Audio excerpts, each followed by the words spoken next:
बिस्मिल्लाहिर्रहमानिर्रहीम। अस्सलाम वालेकुम नाज़रीन, अमीर ॾिसी रहिया प्रोग्राम दी फ्रंट पेज। आऊं लैला निसार ऐं मूंसां गॾु स्टूडियोज़ में मौजूद आहिनि सीनियर सहाफ़ी जेम जमाली साहब। जमाली साहब अस्सलाम वालेकुम and welcome to the show. नाज़रीन, काल्ह तमामु अहम कॉन्फ्रेंस जंहिंखे डोनर्स कॉन्फ्रेंस चयो वञे पियो, जेका जिनेवा में थी, ऐं उन नतीजे में पाकिस्तान गवर्नमेंट जा बि तमामु ऑफिशियल्स उते मौजूदु हुया, जंहिंमें परदेही वज़ीर उन सां गॾोगॾु प्राइम मिनिस्टर ऑफ पाकिस्तान, परदेही वज़ीर ऐं ॿिया गवर्नमेंट जा जेके ऑफिशियल्स आहिनि उहे उते मौजूदु हुया। हुननि ॿोन मुतासिरनि जी बहाली जे लाइ आवाज़ उथारी, जंहिंजे नतीजे में $10 बिलियन $10 बिलियन जी इमदाद जेकी आहे उहे जमा करे सघिया, जंहिंमें मीडिएटर जो रोल असीं चऊं त यूनाइटेड नेशंस अदा करे रहियो हुयो। सेक्रेटरी जनरल बि जीअं त तव्हां ॾिठो त हुन तक़रीब में हुन डोनर्स कॉन्फ्रेंस में मौजूदु हुयो। सो हिन समूरी जेकी ही जिनेवा में डोनर्स कॉन्फ्रेंस थी आहे, जंहिंजे नतीजे में $10 बिलियन जमा थी चुका आहिनि। मुख़्तलिफ़ कंट्रीज़ इन्हनि में पार्टिसिपेट कयो आहे, ऐं उन्हनि जंहिंमें यूरोपियन यूनियन शामिल आहे, Germany, Japan, China, Saudi Arabia, इन्हनि सभिनी मिली करे, ऐं कुझु इंटरनेशनल जेको आहे बैंक्स बि शामिल आहिनि, प्राइवेट डोनर्स बि शामिल आहिनि, जंहिंमें ही असीं चऊं त $10 बिलियन जी जेकी रक़म आहे उहा जमा थी चुकी आहे, जेका आहिस्ता आहिस्ता पाकिस्तान खे ॾिनी वेंदी। सो इन ते असीं इन ख़बर खां शुरूआत कंदासीं त हाणे ही जेका रक़म पाकिस्तान कलेक्ट करे चुको आहे, पाकिस्तान खे मिली आहे, जंहिंमें समूरा जेके नाला खयां, कुझु मुल्क बि जेके शामिल आहिनि, प्राइवेट डोनर्स बि आहिनि, इंटरनेशनल बैंक्स बि आहिनि, त इन जा छा मस्बत असर पवंदा असांजी जेकी ही इकॉनमी आहे? छो त पहिरियों इहो चयो वञे पियो त इकॉनमी जा जेके हाल आहिनि तमामु घणा ख़राब आहिनि, पर जॾहिं खां ही रक़म पाकिस्तान जमा कई आहे डोनर्स कॉन्फ्रेंस में, त जमाली साहब तव्हांजी तरफ़ बि आउं अचां थी, त चयो इहो वञे थो त इन जा ॾाढा पॉज़िटिव हिन जो इम्पैक्ट पवणु वञे पियो पंहिंजी इकॉनमी ते। यानी IMF सां ॻाल्हाइण जे लाइ पाकिस्तान वटि हाणे कुझु न कुझु मौजूदु आहे। तॾहिं जमाली साहब, ब्लूमबर्ग जी बि हिकु रिपोर्ट आई आहे, हू चवनि था, ब्लूमबर्ग इनफैक्ट चवे थो त जेको आहे जुलाई ताईं त पाकिस्तान हली वेंदो आराम सां, ऐं डिफॉल्ट खां बि बची वेंदो, उन में को शक न आहे, पर ॾुखियायूं जेके आहिनि मईशत जे हवाले सां उहे ख़तमु थियण जो नालो उन्हनि अञा ताईं न वरितो आहे, न ई वरी अॻिलनि 6 महीननि ताईं ईअं कुझु नज़र अचे थो त ॾुखियायूं जेके आहिनि मईशत जे हवाले सां ख़तमु थींदे नज़र अचनि, या ब्लूमबर्ग चवे थो। जी जमाली साहब। हा, तव्हांखे यादि हूंदो त असां पंहिंजे प्रोग्रामनि में मुस्तक़िल इहो चऊं पिया त पाकिस्तान डिफॉल्ट न थींदो। जेके माण्हू इहे अफ़वाहूं फैलाए रहिया हुआ ऐं जेको क़ौम में कन्फ्यूजन पिया पैदा कनि, जेको इंटरनेशनल सतह ते पाकिस्तान खे डिफॉल्ट करण जे लाइ लॉबिंग्स करे रहिया हुआ, उन्हनि सभिनी जे लाइ मां सम्झां थो त इहा जिनेवा कॉन्फ्रेंस जेको आहे उहो उन्हनि जो जवाबु आहे। ऐं जंहिं तरीक़े सां पाकिस्तान जी नई हुकूमत सफ़ारतकारी कई, उन ते यकीनन पाकिस्तान जूं सभु जमातूं जेके हिन हुकूमत में शामिल आहिनि मुबारकबाद जो मुस्तहिक़ आहिनि।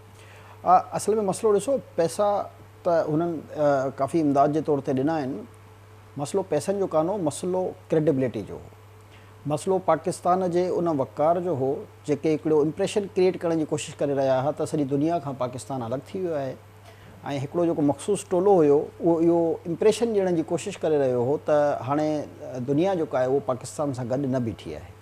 पर हिन कॉन्फ्रेंस खां पोइ जेको आहे उहो सॼो वाज़े थी वियो त दुनिया जो हर मुल्क हिन ॾुखे वक़्त में जंहिंमें सैलाब ऐं मींहनि जे करे जेकी तबाही थी, उन तबाह शुदा माण्हुनि जी मदद जे लाइ सॼी दुनिया जेका आहे उहा पाकिस्तान सां गॾु आहे। इन खे चइबो आहे कामयाब सफ़ारतकारी। हाणे असां अचूं त ब्लूमबर्ग जेकी पंहिंजी रिपोर्ट ॾिनी आहे, इहा रिपोर्ट जेको आहे पाण खां पोइ अंदाज़ो इहो लॻाए सघिजे थो त जुलाई ताईं पाकिस्तान जेको आहे उहो डिफॉल्ट न कंदो, इहो चई रहियो आहे ब्लूमबर्ग, पर गॾोगॾु इहो चई रहियो आहे त मुश्किलात में इज़ाफ़ो थींदो। त इन में त को शक ई कान्हे, त इहो त असां बि चई रहिया आहियूं, ब्लूमबर्ग जी रिपोर्ट जी ज़रूरत ई कान्हे हिन में। असां बि चई रहियासीं त ईंदड़ मुस्तक़बिल में पाकिस्तान जे जेके मसइला आहिनि, मसइला कहिड़ा आहिनि? बेरोज़गारी सभ खां वॾो मसइलो आहे, महांगाई सभ खां वॾो मसइलो आहे, आम माण्हुनि जी जेकी ख़रीद फ़रोख़्त जी जेकी ताक़त आहे उहा घटि बि थींदी वञे। इहे मसइला त आहिनि न पाकिस्तान में, अॼु खां त न आहिनि। जेकॾहिं तव्हां 1985 खां वठी ऐं हिन वक़्त ताईं जो रिकॉर्ड जेकॾहिं तव्हां खणंदा त तव्हांखे इहे ई साॻा मसइला नज़र ईंदा। पर हिन ॾींहंनि में त ॾाढो चयो वञे पियो न त 71 खां वठी करे जेकी ही मुआशी हालत तमामु डगमगाईंदड़ आहिनि, सूरत-ए-हाल तमामु तशवीशनाक आहे।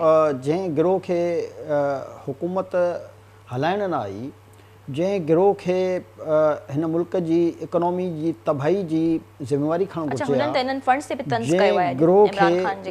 जंहिं गिरोह खे जेके हिन वक़्तु सूरत-ए-हाल पैदा थी आहे मुआशी पाकिस्तान में, उन जी ज़िम्मेदारी खणणु घुरिजे हा, त त उहो त ज़िमेदारी खणण खां आरी आहे न। हो त ज़िमेदारी खणण जे बजाए जेके उन मामलनि खे आहिस्ता आहिस्ता ठीकु करे रहिया आहिनि, हे त अञा ताईं साॻी तनक़ीद थो करे न। तव्हां अॼु बि जेकॾहिं उन जेकी दहशतगर्दी जे हवाले सां जेको हिननि जो सेमिनार थियो आहे, जेकॾहिं तव्हां उन पूरे सेमिनार जी हिन जी तक़रीर खे खणी ॾिसो त हुन जो महवर छा का नई ॻाल्हि हुई? उहा ई ॻाल्हि हुई त हीउ पाकिस्तान मां हेतिरी चोरी करे विया, हीउ पाकिस्तान मां हीउ थी वियो, हीउ डॉलर ॿाहिरि खणी विया, हीउ हिननि जी हुती प्रॉपर्टी आहे, साॻियूं ॻाल्हियूं आहिनि जेके 20-25 सालनि खां असां ॿुधी रहिया आहियूं। पिन जो नालो ॾियनि पिया त वज़ीर आज़म या पूरी गवर्नमेंट वञी करे जेको आहे पैसा ख़ैरात में वठी आई आहे। हाणे इहो ई मसइलो आहे त हिन खे चवंदा आहिनि न त अकुल जी जंहिंमें कमी हुजे उन जे बारे में इन करे आउं गिरो चई रहियो आहियां। हाणे त असांजो दिलि बि नथो चए त हिन जो निभागे जो नालो खणी जेको आहे असां ॻाल्हायूं। मसइलो इहो आहे त हे जॾहिं पिनण विया अटो वठी सऊदी अरब, त पोइ उहे उन वक़्तु छो पिनण विया पाण? हे छो दर दर जेको आहे झोलियूं फैलाए रहिया IMF जे अॻियां, जंहिंजे लाइ चवंदा त असां ख़ुदकुशी कंदासीं पर IMF वटि न वेंदासीं, पोइ छो विया हुया? हे छो जेको आहे दर दर पिनी रहिया त सऊदी अरब खां 3 अरब डॉलर अची वञनि, त UAE खां 3 अरब डॉलर अची वञनि, चाइना खां हेतिरा अरब डॉलर अची वञनि। मसइलो इहो आहे त ॾिसो पाकिस्तान जा जेके मारूज़ी हालात आहिनि, पाकिस्तान को मां नथो चवां त असां को मुआशी तौर ते स्टेबल मुल्क आहियूं। यकीनन पाकिस्तान जी मईशत तबाही जो शिकार आहे। पाकिस्तान में बेरोज़गारी तमामु घणी आहे, महांगाई तमामु घणी आहे, बदकिस्मती सां असां बिजली जी पैदावार जे लाइ बि फ्यूल ॿाहिरां था वठी रहिया आहियूं, गैस असां ॿाहिरां वठी रहिया आहियूं। हाणे त मजबूर आहियूं जो असां मेडिसिन त असां वटि ॿाहिरां ईंदी हुई, पर हाणे एग्रीकल्चर जूं बि जेके शयूं आहिनि उहे असां हाणे ॿाहिरां वठी रहिया आहियूं न खाइण पीअण जूं। पहिरियों सिर्फ़ु असां दालूं या इन क़िस्म जूं मख़सूस पत्ती या इन क़िस्म जी शयूं तेल जेको आहे असां इम्पोर्ट कंदा हुआसीं, पर हाणे बदकिस्मती सां जेको आहे घणी खाइण पीअण जूं यानी कि सब्जियूं ऐं फ्रूट्स जी आउं ॻाल्हि थो कयां त इहे बि असां हाणे ॿाहिरां घुराए रहिया आहियूं न। त इहा असांजी बदकिस्मती आहे त असांजो हिकु एग्रीकल्चर मुल्क आहे ऐं मां सम्झां थो त हर क़िस्म जो उहो फ्रूट ऐं सब्जी जेकी ॿाहिरां घुराए रहिया आहिनि इन ते पाबंदी हुजणु घुरिजे।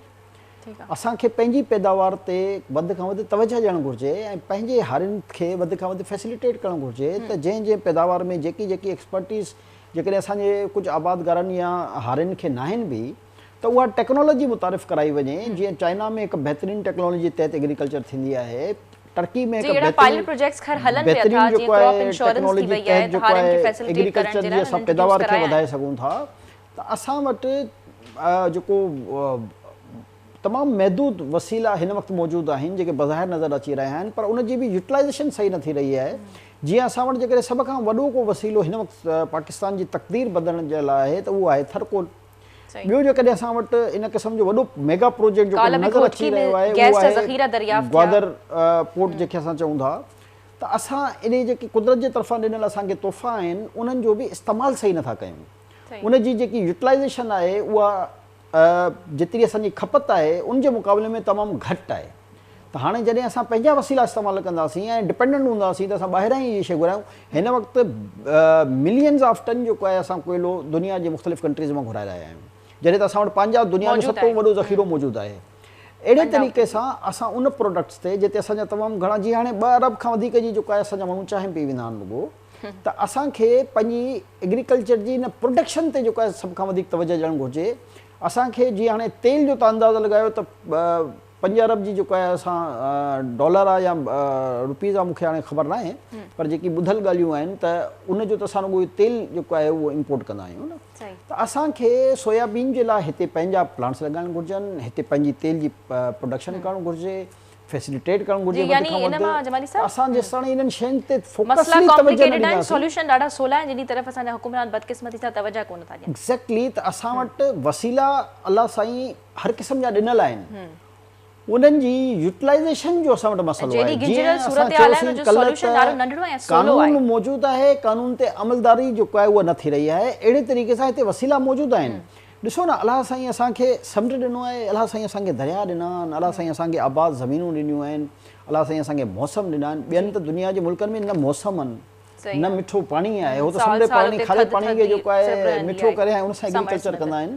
त अलाह साईं असांखे हर क़िस्म जी नेमत अता कई आहे, पर उन नेमत खे बहितर अंदाज़ में असां उन जा फ़ाइदा नथा हासिलु करे सघूं। उन में असांजूं कोताहियूं आहिनि, नाइलियूं आहिनि, कमियूं आहिनि, पॉलिटिकली झगड़ा आहिनि, इस्टेब्लिशमेंट जूं मदाख़लतूं आहिनि, उन में इहे सभु कंपोनेंट आहिनि उन्हनि जा। त जेकॾहिं हुकूमतनि खे बग़ैर मदाख़लत जे पंहिंजो मुद्दो पूरो करणु ॾिनो वञे त काफ़ी हद ताईं हर शइ ते कवर करे सघिजे थो। ऐं एक्सपर्ट जेके असांजी एक्सपेक्टेशन जूं जेके फील्ड्स आहिनि, ख़ासि तौर ते मां एग्रीकल्चर ते इन करे ज़ोर ॾेई रहियो आहियां त इहो असांजी मईशत जी रीढ़ जी हॾी आहे। हाणे इन में जेके एक्सपर्ट्स हुजनि उन्हनि खे मौक़ो ॾिनो वञे, उन्हनि खे उन हुकूमत जे वहिंवार में शामिलु कयो वञे ऐं उन्हनि एक्सपर्ट जी एक्सपर्टीज़ खां फ़ाइदो वरितो वञे। दुनिया जी टेक्नोलॉजी खे मद्देनज़र रखंदे पंहिंजे जेके हारी आहिनि, ज़ाहिर असां वटि एजुकेशन जी कमी आहे,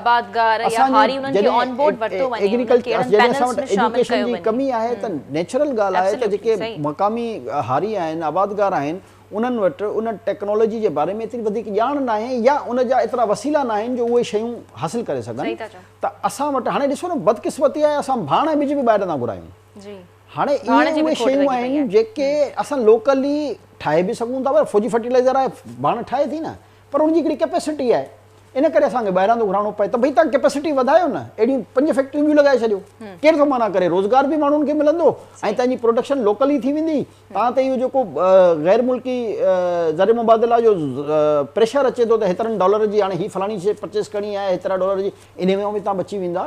त बेसिकली पॉलिसीस ठाहिण जी ज़रूरत आहे ऐं फोकसली जेके मां सम्झां थो त जिते सभ खां वधीक नाणो परॾेही असां विञाए रहिया आहियूं, इनखे महफ़ूज़ करण जे लाइ तव्हांखे पंहिंजे वसीलनि ते सभ खां वधि कमु करिणो पवंदो। ऐं उन में सियासत भले सियासी जेके बि आहिनि उहे मामला पंहिंजी जाइ ते हलंदा रहनि, पर हे जेके टेक्निकल शयूं आहिनि इन्हनि जा हिकिड़ा इंडिपेंडेंट बोर्ड ठाहे जंहिंमें एक्सपर्ट्स रखिया वञनि। इन में इहो न थिए त फलाणो पॉलिटिकल माण्हू जो हुजणु ज़रूरी आहे या फलाणो सिफ़ारिशी माण्हू जो हुजणु ज़रूरी आहे। जेके इहे इदारा, छो जो इहे इदारा ठाहिणा पवंदा, इन इदारनि खां बग़ैर तव्हां हिन मुल्क जी इकोनॉमी खे ठीकु नथा करे सघो। जेकी सिंपल ॻाल्हि आहे, तव्हांखे FDR जो निज़ाम सही करिणो आहे, तव्हांखे कस्टम जो निज़ाम सही करिणो आहे, तव्हांखे एग्रीकल्चर जो निज़ाम सही करिणो आहे, तव्हांखे एजुकेशन जो निज़ाम सही करिणो आहे, तव्हांखे हेल्थ जो निज़ाम सही करिणो आहे। छो जो असां वटि हर कानून हर शइ जो मौजूदु आहे। बदकिस्मती सां असांजो तवजह जेको आहे उहो उन तरफ़ न आहे ऐं असांजा हर माण्हू, चाहे आम माण्हू हुजे या पॉलिटिकल जमातूं हुजनि, उहो हर माण्हू रुॻो सियासत में लॻो पियो आहे। त सियासत कुझु माण्हू भले कनि, सियासत जिन खे करणु घुरिजे, पर इहे जेके टेक्निकल फील्ड्स आहिनि इन में एतिरा हाई क्वालिफाइड एक्सपर्ट्स लॻाया वञनि त को मसइलो ई न आहे जेको हल नथो थी सघे। इहे फील्ड्स उन्हनि खे ॾिनियूं आहिनि, जेके टेक्निकल शोबा आहिनि, इहे उन्हनि खे इंडिपेंडेंटली उन्हनि जे हवाले करे ऐं ही हुकूमत सिर्फ़ु उनजी मॉनिटरिंग करे, हफ़्ते में, 15 ॾींहंनि में, महीने में, 3 महीननि में उनजो जाइज़ो वठे।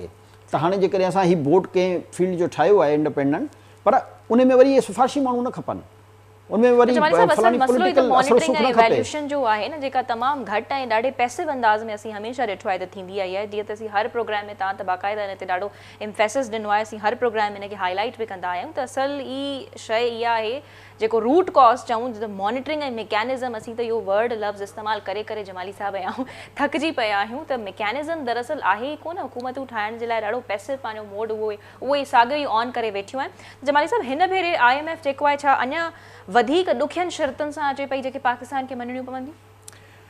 ॾिसो, IMF जी तरफ़ां काई नई शर्त कान्हे। पहिरियों त मां तव्हांखे इहो क्लियर करे छॾियां, IMF सां जेको PTI हुकूमत मुआइदो करे वई आहे, IMF चई रही आहे त असां तव्हांजी हुकूमत यानी हुकूमत पाकिस्तान, चाहे भले PTI जी आहे या कंहिंजी बि आहे, हाणे कोई इहो मुआइदो असां सां करे वई आहे, तव्हां हिन ते अमल दरामद कयो।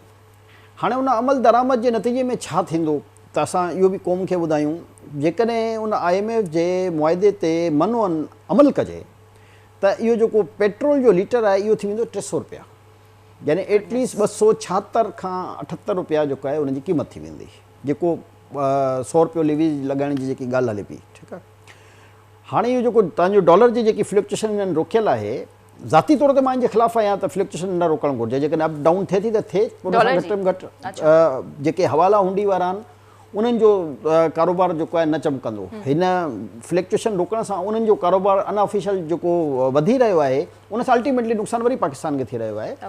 त जेकॾहिं उनजी उन फ़ैसिले ते अमल दरामद मुकमिल तरीक़े सां कनि त इन जी जेकी डॉलर जी जेकी असल प्राइज़ अची बीहंदी, मुंहिंजे आइडिया जे मुताबिक़ 255 खां 260 रुपयो थींदो। टियों जेको आहे तव्हांजी जेकी गैस जी जेकी हिननि क़ीमत सब्सिडाइज़ कयल आहे उहा तब्दील थी वेंदी। चौथो जेके FBR में जा टैक्सेस जा जेके आहिनि उहे बेनिफिट्स ॾिनल आहिनि डिफरेंट 13 खां 14 मुख़्तलिफ़ बेनिफिट्स आहिनि जेके आम कारोबारी तबिके खे यानी कि ॾिना वेंदा आहिनि उहे तव्हांखे टैक्सेस जो सॼो निज़ाम रीशेड्यूल करिणो आहे। उन सां अल्टीमेटली वरी असांजी इंडस्ट्रीज़ ते लोड पवंदो, आम माण्हुनि ते लोड पवंदो ऐं जेकी अॼु तव्हांखे महांगाई नज़र अची रही आहे उन में 25 खां 30% अञा इज़ाफ़ो थी वेंदो। यानी हालात बुरा हाणे मसलो इहो आहे त इन ई करे हुकूमत तयार आहे सभु शर्तूं मञण जे लाइ रिस्क खणी करे हिननि IMF जे उन मुआइदे जेको PTI हुकूमत करे वई उन ते अमल दरामद रोकियल आहे।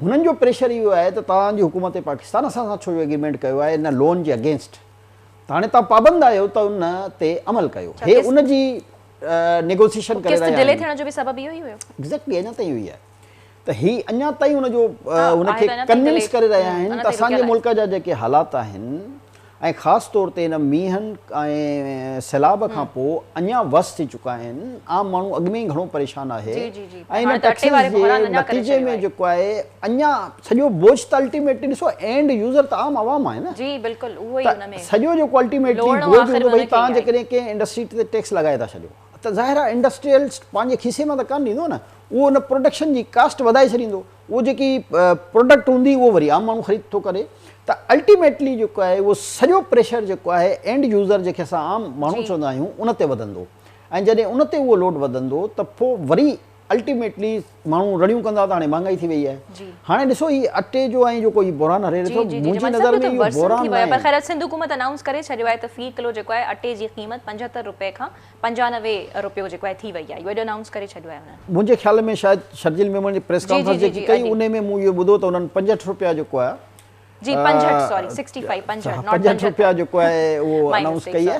त बहरहाल असां हिकिड़ी जेकी जनरल ॻाल्हि करे रहिया हुआसीं त जेसिताईं असांजे मुल्क जा हुक्मरान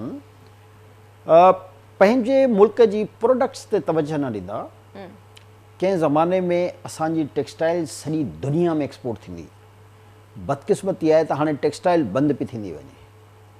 जंहिं शइ ते असांजो तमामु घणो जेको आहे ग्रिप हूंदी हुई उहे इंडस्ट्रीज़ असांजे हथ मां निकिरंदियूं थी वञनि। असांखे ॾिसो हुकूमत जो ख़ज़ानो या लोन्स या इहो मसइले जो हल कान्हनि, मसइले जो हल असां वटि 2-3 जेके कंपोनेंट आहिनि पर असीं जमाली साहब अल्टीमेटली डिपेंडेंट त लोन्स ते ई आहियूं न, हींअर आहियूं न, बदकिस्मती आहे तमामु घणो डिपेंडेंट आहियूं। IMF हिकु किस्त डिले छा करे छॾी मुल्क में त ॾिसो छा ख़बरूं, इहा ई त बदकिस्मती आहे त असां डिपेंडेंट आहियूं। असां चवंदा असां डिपेंडेंट ई न हुजूं, असां डिपेंडेंट छा ते हुजूं, असां पंहिंजी एग्रीकल्चर ते हुजूं, असां पंहिंजे रिसोर्सिस ते हुजूं, असां पंहिंजे पोर्ट्स जी इनकम ते हुजूं।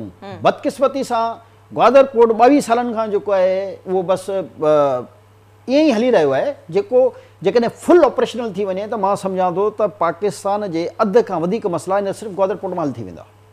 ऐं जेकॾहिं भरपूर तरीक़े सां हिन कोयले जो इस्तेमालु कयो वञे हर फील्ड में, यानी सीमेंट फैक्ट्रियुनि खे इहो ॾिनो वञे, बिजली जे प्लांट्स खे इहो ॾिनो वञे, मिलूं जेके स्टील मिल्स टाइप जूं आहिनि उहे इन शइ सां हलायूं वञनि त जेको फ्यूल अची रहियो आहे उहो तव्हां एतिरो तव्हांखे इम्पोर्ट न करिणो पवंदो त तव्हांखे बिलियंस ऑफ डॉलर बचंदा। मसइलो इहो आहे न त असां पंहिंजी उन वसीले खे जेके असां इस्तेमालु करे सघूं था उन खे भरपूर तरीक़े सां इस्तेमालु न करे रहिया आहियूं। इहा आहे असांजी नाकामी, इहा आहे असांजी कोताही, इहा असांजी ग़फ़लत। जेकॾहिं असां इहे पंहिंजी जेकी बि हुकूमत हुजे पंहिंजे वसीलनि ते भरपूर तवजह ॾेई उनखे इस्तेमालु करे। ऐं असां वटि हिकिड़ी वरी ॿी बदकिस्मती आहे त असां वटि इन खां अलावा मादनी ज़ख़ाइर तमामु घणा आहिनि। यानी थरपारकर में जेको ॻाढ़ो पथर निकिरंदो आहे उनजी जापान सभ खां वॾी मंडी आहे, बदकिस्मती सां उन पथर खे असां ब्लॉक कयल आहे ऐं उहो असां एक्सपोर्ट न करे रहिया आहियूं। अहिड़े तरीक़े सां बलोचिस्तान में ओनेक्स जेको आहे उहो दुनिया जे मुख़्तलिफ़ कंट्री जी सभ खां वॾी मंडी आहे। बदकिस्मती सां उहा असां असमगल करे त मोकिले रहिया आहियूं पर ऑफिशियल न मोकिले रहिया आहियूं। हाणे इहे नंढियूं नंढियूं शयूं आहिनि जेकॾहिं असां इनखे स्ट्रीमलाइन करे छॾियूं, इन स्मगलिंग खे रोकियूं, छो जो इन सां त सॼो नुक़सानु पाकिस्तान जे ख़ज़ाने खे थी रहियो आहे न। हाणे छा आहे वरी मुसीबत इहा आहे त अल्टीमेटली वरी माफ़ियास, हाणे इन फील्ड जूं वरी अलॻि माफ़ियाज़ आहिनि।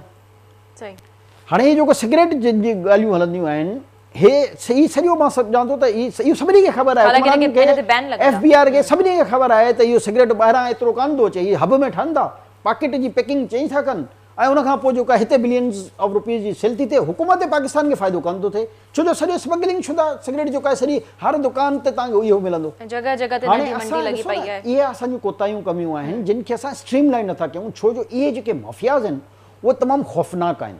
जेकॾहिं इन्हनि ते तव्हां तहक़ीक़ी प्रोग्राम करण बि वेंदा त तव्हांजी जाननि खे ख़तरा थी वेंदा। ही एतिरा माफ़ियाज़ जेके आहिनि उहे ताक़तवर ऐं इन्हनि जा जेके वरी बैकग्राउंड्स जेके वरी इन्हनि जे पुठियां ताक़तूं आहिनि त उहे तव्हांखे ॼण ई न ॾींदियूं पाकिस्तान में। जेकॾहिं इन्हनि हिकु हिकु इशू ते तव्हां इन्हनि ते जेको आहे तव्हां प्रोग्राम करणु शुरू करे छॾियो त ज़ाहिर आहे असां वटि हिन मुल्क में बदकिस्मती सां माफ़ियाज़ जेके आहिनि उहे वधीक ताक़तवर आहिनि ऐं हुकूमत जेको आहे उन माफ़िया जे बेसिकली बैकग्राउंड ते आहे।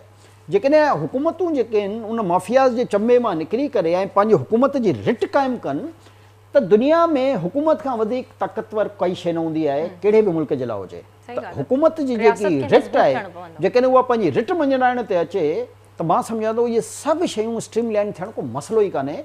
बदकिस्मती आहे त असांजी नियत हिकु त ठीकु कान्हे, असां करण ई नथा चाहियूं इहे शयूं। ॿियो इन सॼी माफ़िया जे पुठियां उहे सभु ताक़तवर धुरियूं आहिनि, चाहे उहे सियासी जमातूं हुजनि, स्टैब्लिशमेंट जूं ताक़तूं हुजनि, इन्हनि सभिनी जे पुठियां उहे मौजूदु आहिनि। हाणे जॾहिं सभु मौजूदु हुजनि त पोइ आख़िर कार्रवाई करे केरु? जॾहिं हुक्मरान बि उन्हनि सां गॾु हुजनि, एस्टेब्लिशमेंट बि उन्हनि सां गॾु हुजे त पोइ आख़िर इन्हनि माफ़िया जे ख़िलाफ़ु एक्शन केरु खणंदो? इन करे इन्हनि जे ख़िलाफ़ु एक्शन थींदो ई न आहे। एक्शन थींदो आहे नंढे वॾनि ग़रीब माण्हुनि ते। कानून आहिनि, इंसाफ़ जेको आहे असांजे लाइ उनजो पहिरायो असांजे मुल्क में आहे ग़रीब ऐं आम माण्हुनि जे लाइ आहे। पोइ जॾहिं बि तव्हां ॾिसो न को ताक़तवर उनजे नरखे में अचे थो त केॾी सवलाई सां निकिरी थो वञे। त हाणे मसइलो इहो आहे त हिन मुल्क में न कंहिंखे इंसाफ़ थो मिले, न हिन मुल्क में कंहिंखे पीअण जो साफ़ पाणी थो मिले, न हिन मुल्क में कंहिंखे तालीम थी मिले, न सनत थी मिले, न रोज़गार थो मिले, माण्हू बदहाली जो शिकार आहिनि।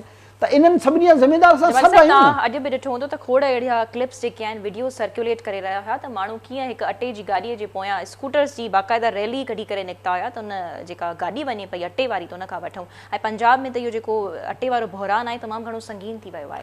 अॼु दहशतगर्दी ते त इमरान ख़ान प्रेस मां इन करे चवंदो आहियां न त ही अवाम जे इशूज़ ते न ॻाल्हाईंदो आहे कॾहिं।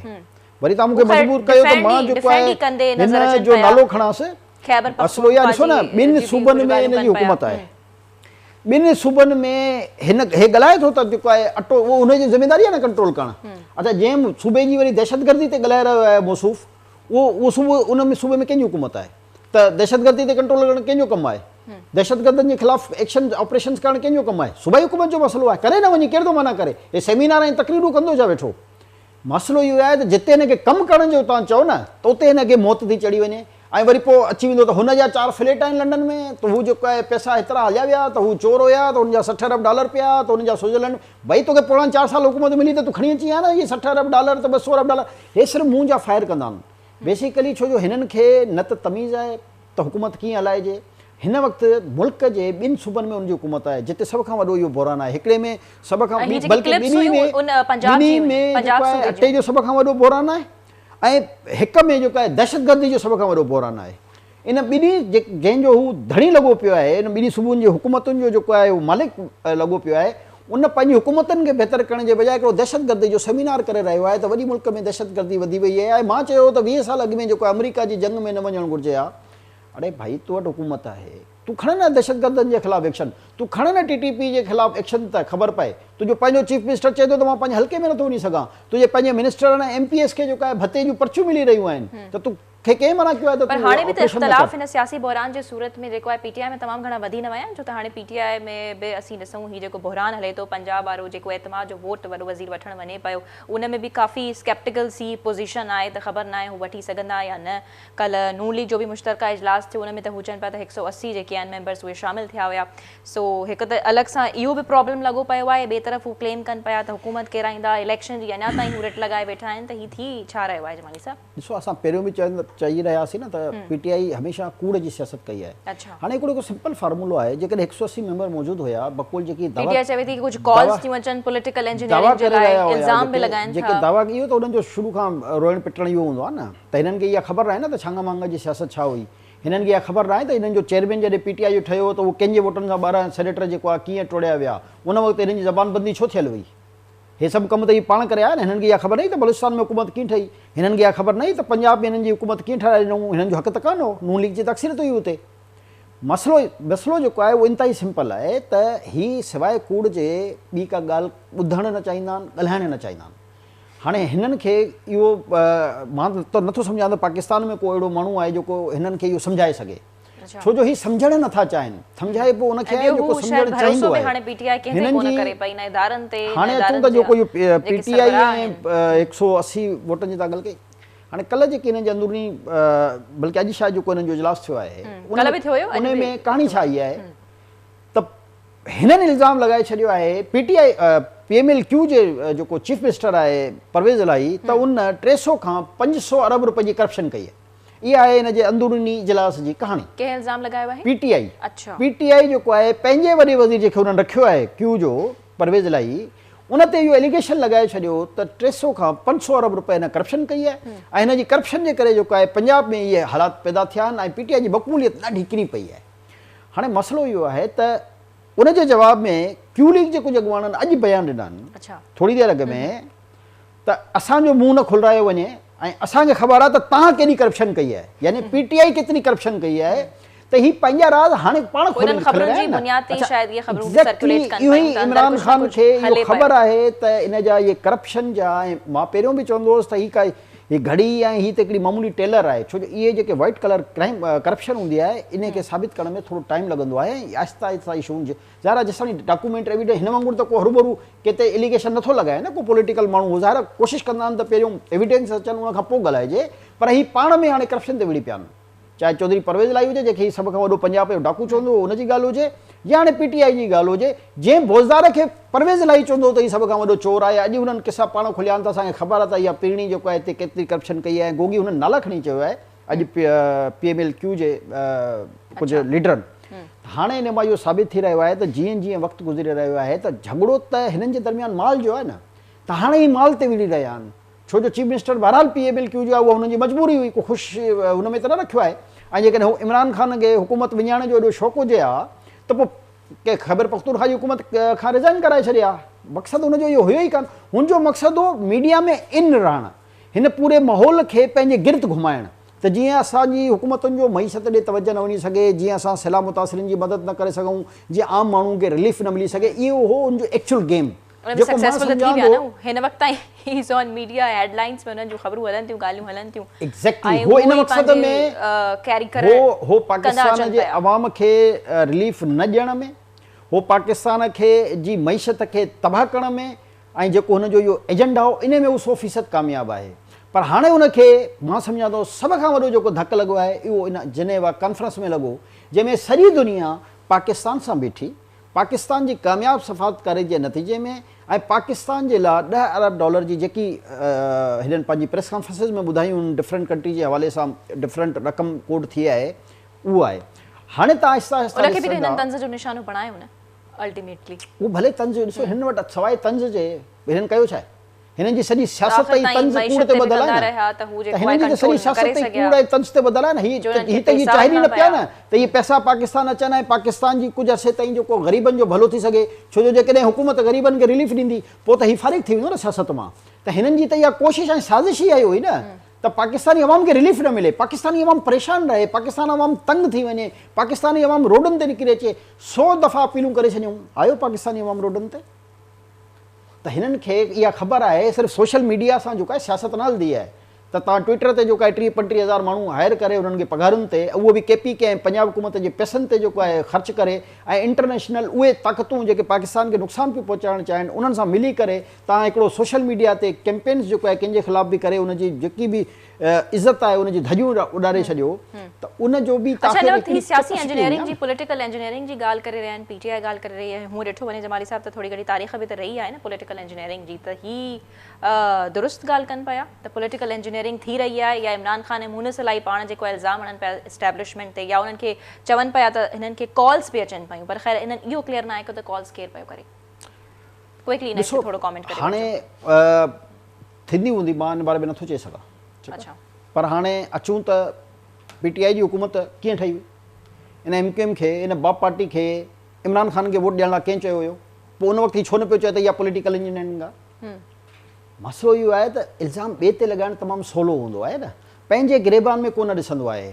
पंजाब जी हुकूमत ईअं ठहियसि, रिसेंटली जो आहे तव्हां ॾिसो न चेयरमैन सेनेट ते छा थियो हुयो, 12 सेनेटर, हिकु ॿ टे न, हे त हिकु ॿ टे जे लाइ MP जे लाइ रड़ियूं था कनि न, 12 सेनेटर जेके आहिनि उहे पलटिजी विया ऐं उन्हनि सादिक संजनाणी खे वोट ॾेई, उहो त हुनजो कैंडिडेट हुयो न PTI जो। पोइ उन वक़्तु इहो छो न पियो चए त वॾी पॉलिटिकल इंजीनियरिंग थी आहे।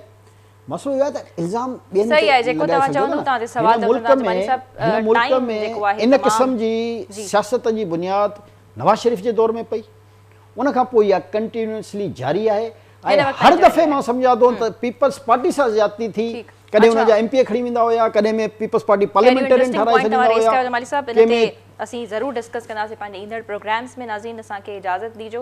बहरहाल जीअं त जमाली साहब ॾाढो ब्यूटिफुली पॉइंट आउट कयो, जेके बि हिन वक़्तु असीं जंहिं बहरान जो शिकार आहियूं, जेके मसला लॻा पिया आहिनि, उहे मसला त यकीनन बज़ाहिर तौर अपेरेंटली ॾाढा कॉम्प्लिकेटेड आहिनि, पर जो सॉल्यूशन ॾाढो सवलो आहे, जंहिं ते हुन ते कमु करण ते पऊं, पंहिंजी प्रोडक्टिविटी ते असीं एम्फसाइज़ करे बाक़ाइदा हिकिड़ो सुठो फोकस कयूं, इम्प्लीमेंट कयूं, त काफ़ी तब्दीली जेको आहे मस्बत तब्दीली तव्हांखे बाक़ाइदा नज़र अची सघे थी। सो इजाज़त ॾींदा, पंहिंजो फीडबैक ॾियणु न विसारींदा। ख़ुदा हाफ़िज़।